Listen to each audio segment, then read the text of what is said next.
مختلف صورتوں کے نا مختلف فضائل نبی پاک نے بیان فرمائے۔ حضرت علی المرتضیٰ شیر خدا رضی اللہ تعالیٰ عنہ فرماتے ہیں کہ نبی پاک علیہ السلام نے فرمایا ہر چیز کی ایک دلہن ہوتی ہے۔ دلہن بیوی کے معنوں میں نہیں، دلہن سجی ہوئی چیز کو کہتے ہیں، عرب کے اندر دلہن ہے سجی۔ فرمایا ہر چیز کی ایک دلہن ہوتی ہے، تو فرمایا قرآن کی دلہن سورہ رحمان ہے، یہ سجی ہوئی صورت ہے یہ نا۔ اور اللہ بار بار کہتا ہے، بار بار فَبِأَيِّ آلَاءِ رَبِّكُمَا تُكَذِّبَانِ، او انسان تو اپنے رب کی کون کون سی نعمت کو جھٹلائے گا؟ پلٹ کے دیکھ تو صحیح، تو اپنے آپ کو دیکھ لے، اپنی آنکھیں ہی دیکھ لے، اپنا گھر ہی دیکھ لے، تو غور تو کرنا ذرا۔ یہ نا بہت سارے لوگوں کو بڑی دشواری ہوتی ہے، وہ ہر وقت ہاتھ میں رومال پکڑے رہتے ہیں، کہتے ہیں جی میرے منہ سے نا کئی دفعہ قطرہ نکل جاتا ہے تھوک کا، تو کسی کے منہ پہ پڑ جاتا ہے۔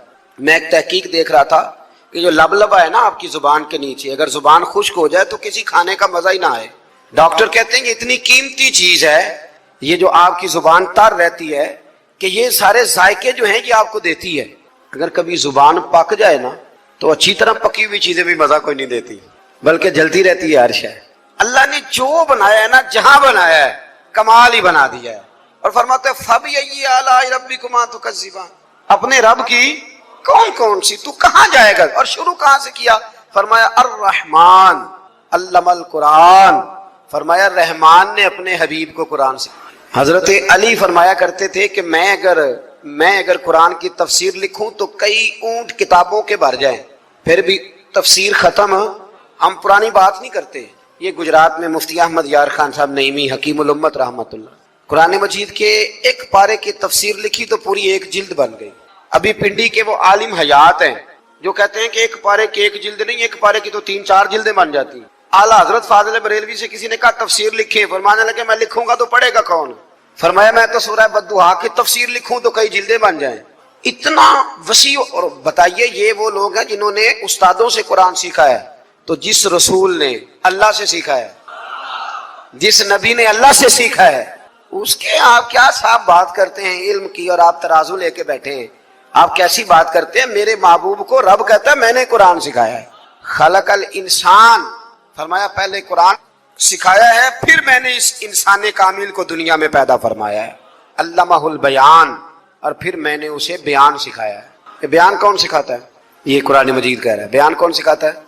کچھ دوست ایسے ہوتے کہتے فلانا آدمی مقرر ہے جی، تو کیا مقرر آدمی جو ہوتا ہے وہ بالکل فضول آدمی ہوتا ہے؟ اللہ کہتا ہے کہ یہ جو بیان ہے نا یہ بھی میں ہی سکھاتا ہوں، ہر ایک حصے میں ہر نعمت آتی یہ بھی اللہ ہی سکھاتا ہے۔ اور نبی کریم علیہ السلام نے فرمایا بعض بیان جادو ہوتے ہیں، وہ جادو ہی کر جاتے ہیں جی۔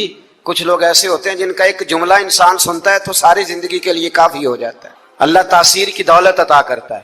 پھر بڑی ساری باتیں رب کریم نے ارشاد فرمائیں، فرمایا علمہ البیان الشمس والقمر بحسبان، سورج اور چاند حساب کے پابند ہیں، والنجم والشجر یسجدان، آسمان کے تارے اور زمین کے درخت اسی کے سامنے سجدہ کیے ہوئے ہیں، والسماء رفعها ووضع الميزان، آسمان اسی نے بلند کیا ہے اور میزان عدل بھی اسی نے قائم کیا ہے، اللہ تطغوا فی المیزان، تاکہ تم تولنے میں زیادتی نہ کرو، وَأَقِیمُوا الْوَزْنَ بِالْقِسْطِ وَلَا تُخْسِرُوا الْمِیزَانَ، اور فرمایا اس طرح کرو کہ وزن کو ٹھیک رکھو انصاف کے ساتھ اور تول کو کم نہ کرو۔ پھر بڑی ساری باتیں ارشاد فرمانے کے بعد فرمایا وَالْحَبُّ ذُو الْعَصْفِ وَالرَّیحان، اناج میں جو بھوسا والا ہے اور خوشبودار پھول سارے کس نے پیدا کیے؟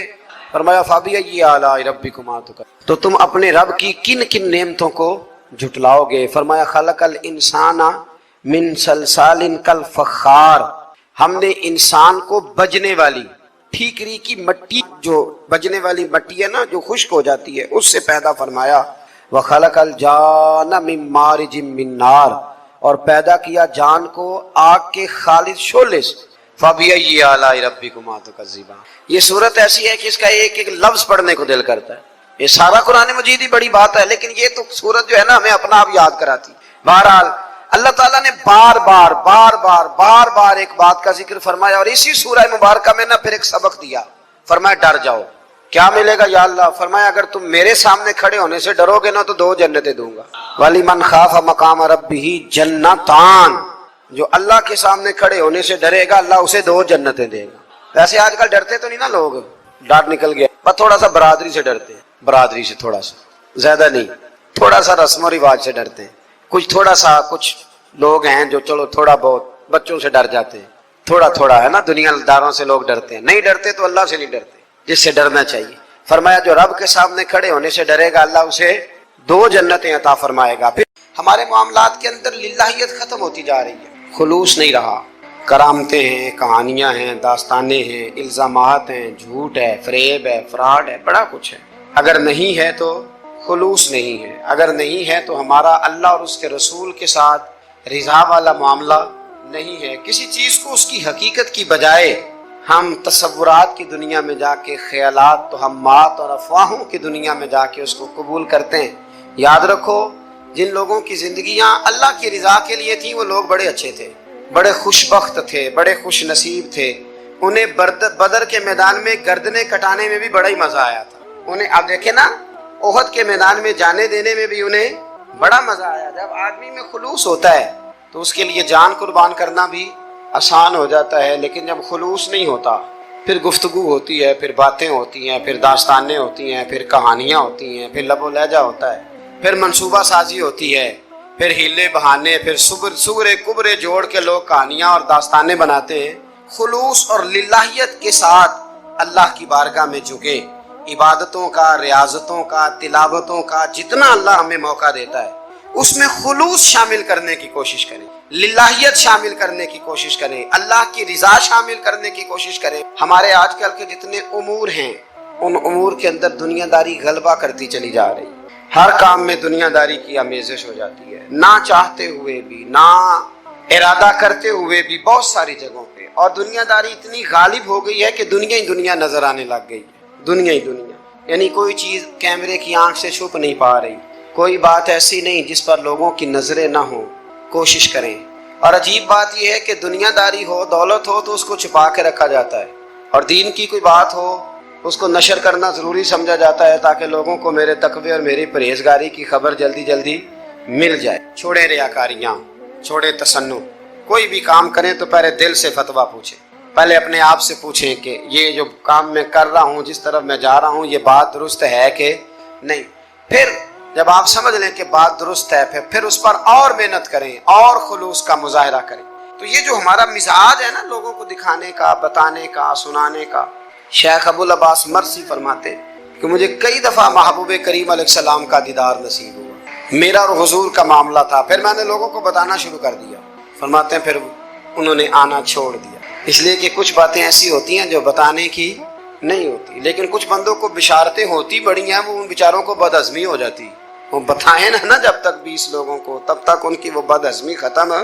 حالانکہ ہر چیز بتانے کی، دکھانے کی، سنانے کی، ہر چیز کی وضاحت دینے کی نہیں ہوتی، ہر چیز ایسی نہیں ہوتی۔ حضرت ابو ہریرہ جیسے لوگ فرمایا کرتے تھے علم کی 2 تھیلیاں، ایک کھولی ہے، دوسری کھولو تو مجھے قتل کر دو۔ ہر چیز کو بتانے سمجھانے کی ہوتی ہے۔ تو خلوص دیکھیں کتنا ہے اس میں، للہیت کتنی ہے، اللہ کی رضا کتنی۔ میرے نبی رحمت صلی اللہ تعالی علیہ وسلم نا حضرت معاذ ابن جبل کو جب یمن کے لیے روانہ کرنے لگے تو رسول پاک علیہ السلام نے بڑی نصیحتیں فرمائیں۔ ان نصیحتوں میں درد بڑا تھا، کیوں؟ اس لیے کہ حضور نے انہیں بتلایا تھا کہ جب تم واپس آؤ گے تو میری تمہاری ملاقات نہیں ہوگی، تم میری قبر سے گزرو گے، ملاقات نہیں ہوگی۔ تو وہ جو نصیحتیں تھی نا اس موقع پر جب آپ گویا کسی سے آخری ملاقات کر رہے ہوتے، ان نصیحتوں کے اندر جو حسن ہوتا ہے، کمال ہوتا ہے، وہ تو جاتے جاتے کی بات، لے سجنا سا توڑ نہیں پائی تو جان ہی دیتی رات تیرے، وہ جو جاتے جاتے کی گفتگو ہوتی ہے، وہ جو انداز ہوتا ہے بڑا کمال ہوتا ہے، اور اس کی گہرائی اور گہرائی کو وہ سمجھ سکتا ہے جس کو وہ لمحے میسر آتے، جو اس وقت اس مقام پہ کھڑا ہوتا ہے۔ حضرت معاذ ابن جبل رضی اللہ تعالیٰ عنہ تڑپ کے روئے کہ حضور کیا فرما رہے ہیں؟ حضور کوئی خاص نصیحت تو نبی پاک نے بڑا کچھ فرمایا، ایک جملہ حضور نے یہ کہا، معاذ عمل جتنا بھی کرنا خلوص کے ساتھ کرنا۔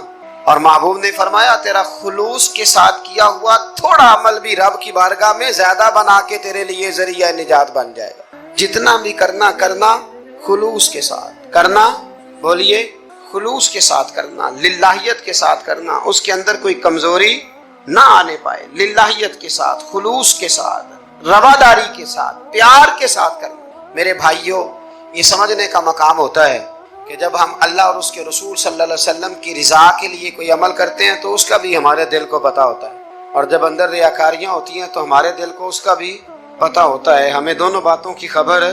اب ہمیں خود سوچنا ہے، ہمیں خود فکر کرنی ہے، غور کرنا ہے کہ ہمارا انداز۔ ایک بزرگ تھے امام غزالی نے لکھا ہے، انہوں نے 7 سال پورے پانچوں نمازیں جماعت کے ساتھ پڑھی اور پہلی صف میں تکبیر اولیٰ کے ساتھ پڑھی۔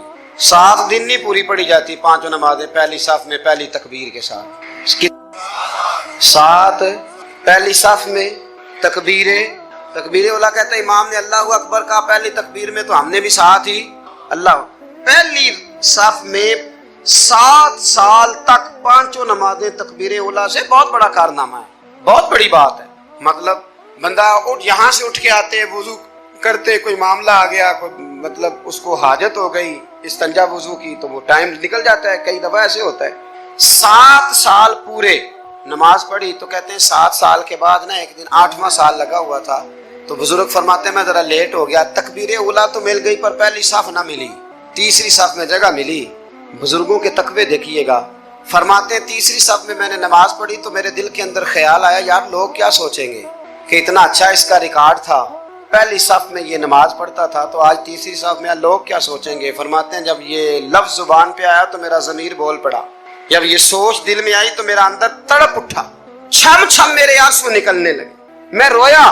اور فرماتے ہیں لوگ چلے گئے اور میں نفل پڑھتا روتا رہا۔ میں نے کہا اللہ مجھے یوں لگتا ہے وہ 7 سال تک پہلی صف میں جو نمازیں پڑھتا رہا وہ تو لوگوں کو دکھانے کے لیے پڑھتا رہا۔ فرماتے ہیں میں نے 7 سال کی نمازیں قضا پڑھی، قضا نمازیں پڑھی، اس لیے کہ مجھے سمجھ آئی کہ وہ نماز اللہ کی رضا کے لیے نہیں تھی، وہ تو بندوں کو ریکارڈ بنانے کے لیے تھی۔ تو میں نے وہ 7 سال کی نمازیں قضا پڑھی۔ اور فرماتے ہیں اب دوبارہ سے جب میں جاتا ہوں تو پھر میں اپنے دل پہ غور کرتا ہوں کہ پہلی صف تکبیر اولیٰ پر یہ بتا نیت کیا ہے، یہ بتا کہ تیرا ارادہ کیا ہے۔ شیخ سعدی فرمایا کرتے تھے تیرے وجود کا قبلہ تو سیدھا ہے، دل کے قبلے کی بھی بات بتا۔ حضرت موسیٰ کلیم اللہ علیہ نبینا علیہ الصلوۃ والسلام پر اللہ کریم نے وحی فرمائی کہ اے موسیٰ، اے میرے کلیم، میرے لیے بھی کوئی کام کیا ہے؟ عرض کی اللہ میں نے نمازیں پڑھی، روزے رکھے، تبلیغ کی۔ فرمایا وہ تو آپ کی ذمہ داریاں تھیں، وہ تو آپ نے اپنے لیے کیا، میرے لیے بھی کچھ کیا ہے؟ رب کریم نے پوچھا موسیٰ میرے لیے بھی کچھ کیا ہے؟ عرض کی اللہ یہ سارا کچھ فرمایا مالک تیرے لیے کیا، کہا یہ تو آپ نے اپنے لیے کیا، آپ کی ذمہ داریوں میں شامل تھا، مالک تیرے لیے کیا ہے؟ فرمایا کسی بندے سے محبت کی ہے کہ یہ اللہ کا بندہ ہے؟ ہم نے محدود دعائیں رکھی ہوئی ہیں، محدود، وہ جی فلانا کام میرا ہو جائے تو بھئی وہ ایک ہو گیا، اس کے بعد پھر نئی ٹینشن بن جائے گی، نہیں میں جی بچوں کی شادی کر لوں جی پھر میں فارغ ہوں۔ آپ شادی کر کے دیکھیں لاگو پتہ جائے گا کیسے فارغ ہوتے ہیں۔ آپ یہاں رکتے کیوں ہیں؟ آپ خدا سے عافیت کیوں نہیں طلب کرتے؟ اس کی بارگاہ سے وہ کیوں نہیں مانگتے کہ جو ایک قطرہ ملے تو دنیا اور آخرت کے سارے کام ہو جائے؟ اس سے اس کی رحمت کا سوال کرے، اس سے اس کے کرم کا سوال کرے۔ اللہ کی بارگاہ میں بھی حاضر ہونا اور جچی تلی اور جناب ناپ تول کر اور محدود چیزوں کا سوال کرنا، مالک سے مانگے، اور وہ جب دیتا ہے تو دیتا بھی بے حساب ہی ہے۔ وہ جب عطا کرتا ہے تو کرم کے دروازے کھول کے عطا کرتا ہے، ورنہ تو ایک الجھن سے انسان نکلتا ہے دوسری میں الجھ جاتا ہے۔ ایک بزرگ تھے ہر وقت اللہ سے عافیت مانگتے تھے، ہر وقت اللہ سے عافیت مانگتے تھے، ہر وقت عافیت مانگتے تھے۔ لوگوں نے پوچھا، لوگ ان کو صالح جانتے تھے، نیک سمجھتے تھے کہ حضور آپ اور کوئی دعا مانگتے نہیں، عافیت ہی مانگتے ہیں۔ فرمانے لگے میں مانگا کرتا تھا شروع میں، بعد میں خیال آیا ہے اور بھی دعائیں مانگا کرتا تھا، یہ احساس بعد میں نصیب ہوا۔ فرماتے میں مزدوری کرتا تھا، مال برداری کرتا تھا، ایک جگہ پہ ڈیوٹی کر رہا تھا تو تھک گیا، اور وہ جو کام لینے والے لوگ تھے ان کے رویہ بھی بڑا ترش تھا، تکلیف ہوئی، تو میں نے اپنے مالک کی بارگاہ میں عرض کی مالک اگر 2 روٹی بغیر مجھے مشقت کے مل جائے دن میں تو تیری بارگاہ تو بڑی کریم ہے۔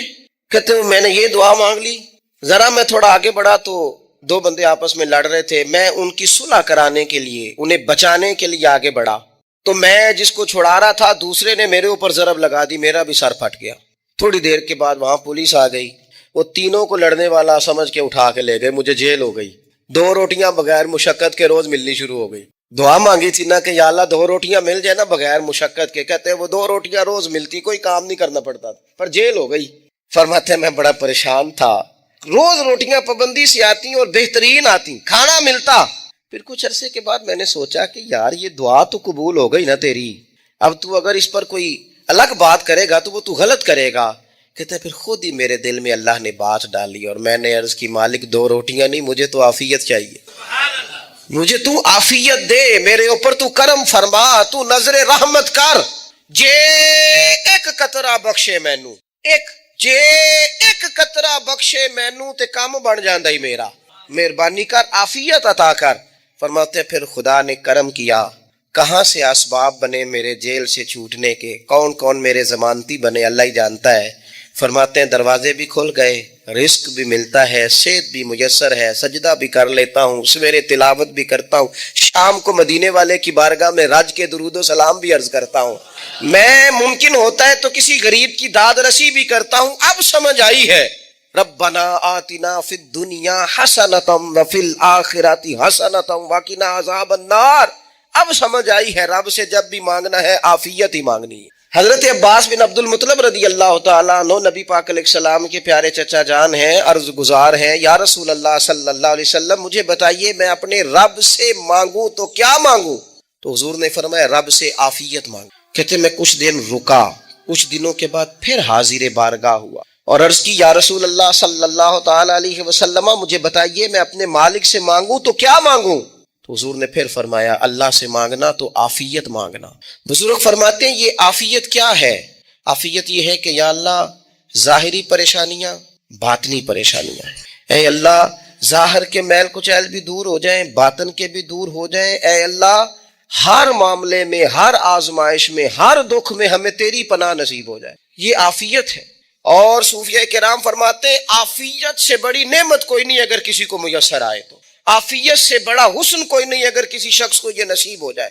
اور ایک اللہ والے نے تو ایک اور بڑا خوبصورت ترجمہ یہاں کیا ہے، وہ کہتے ہیں عافیت کا مطلب ہے دل کا قرار، عافیت کا مطلب ہے باطن کا سکون، عافیت کا مطلب ہے انسان کے مزاج کا حوصلہ، ٹھنڈک، بردباری۔ جس بندے کو عافیت نصیب ہو جاتی ہے گویا اللہ اسے سکون کی دولت عطا فرما دیتا ہے، تھوڑے پیسوں میں بھی سکون، بغیر شہرت کے بھی سکون، کوئی بات مان لے تب بھی سکون، کوئی دھتکار دے پھر بھی سکون، لوگوں کی گڈ بک میں ہو پھر بھی سکون، اور اگر لوگ سارے مخالفت میں آ جائیں تو چونکہ اللہ نے عافیت دی ہے پھر بھی سکون۔ اللہ تعالیٰ نے ان لوگوں کو قرار کی دولت، اللہ سے عافیت مانگی جائے، اس میں دنیا کی بھی بھلائی شامل ہے، آخرت کی بھی بھلائی شامل۔ نبی اکرم صلی اللہ تعالیٰ علیہ وسلم توجہ دلاتے کہ اللہ سے تم عافیت مانگو، ہمارا نہ جی، کیونکہ سب سے بڑا مسئلہ روحانی تربیت کا ہے۔ ہمارے ہاں باتیں ڈھیر سارے لوگوں کو آتی ہیں اور بہت زیادہ آتی ہیں، منصوبہ بندی کرنا، پلاننگ کرنا، اپنے معاملات کو خود سے کیسے لے کے چلنا ہے، کیسے ٹھیک کرنا ہے، اپنے حق میں دنیا کو کس طرح قائل کرنا ہے، یہ ڈھیر سارے لوگوں کو آتا ہے، اور اپنے حق میں دلائل کس طرح قائم کرنے ہیں، اس میں بہت سارے لوگ خود کفیل ہوتے ہیں، انہیں کسی سے مشاورت کی بھی ضرورت نہیں ہوتی۔ لیکن اللہ کی بارگاہ سے اپنا رشتہ کیسے جوڑنا ہے، مالک سے کرم کا سوالی کس طرح کر کے ہونا ہے، اللہ سے عافیت کا سوال کیسے کرنا ہے، یہ چونکہ روحانی تربیت میں ہمارا مزاج نہیں ہوتا لہذا ہم اس طرف جاتے نہیں، ہم وہ اپنی مرضی کی چیزیں، یعنی وظیفہ پوچھ کے گئے ہیں ایک صاحب، کچھ عرصے کے بعد آئے ہیں تو آ کے کہتے ہیں مولانا صاحب، پیر صاحب یا قاری صاحب یا فلاں صاحب، کسی سے بھی پوچھ کے گئے، کس چیز کو نیک آدمی جانا، پھر لوٹ کر آ کے کہتے ہیں کہ آپ نے وظیفہ بتایا تھا پر کام کوئی نہیں ہوا۔